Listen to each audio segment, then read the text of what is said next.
Okay, so these are the 4 codes starting with the Steve Rogers trailer up in the left-hand corner. The first code was 1E24Bur02020. The Thor timestamp was 1E17Bur02020. The X-Men timestamp was 1E11Bur02020.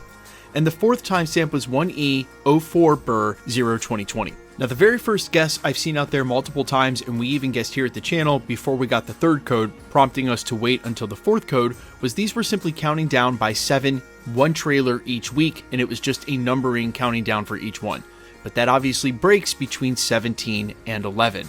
The next theory was this could be a cipher of some kind, where the numbers possibly represent letters of the alphabet, but these 4 letters present are X, Q, D, and K. Sort of hard to decipher a word of any kind or really any meaning in terms of Doomsday, Avengers Endgame, Marvel Studios. You guys get the picture. But there's been one theory that's been going around the internet for the last 3 or 4 days that's picked up a ton of steam, and although I wasn't convinced at the beginning, again, now that we have the 4th teaser trailer, we can take a look. And the theory goes like this. These are actually important timestamps for Avengers Endgame, based on the fact that the Russos and Marvel Studios confirmed this is a direct sequel to Avengers Endgame, and we know what the Avengers pulled and during their time heist was unprecedented. So let's do exactly that. Let's line up the timestamps with all 4 scenes from Avengers Endgame, and incidentally guys, the synchronicity here is kind of wild. The first timestamp from Steve Rogers' trailer, 1E24Bur02020, would take us to the exact scene where the Ancient One is explaining to Bruce Banner what would happen if the Time Stones were removed.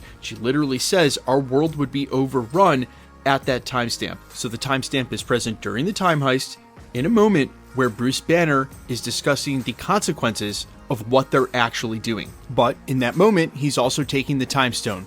Now we're 1 for 6. The next timestamp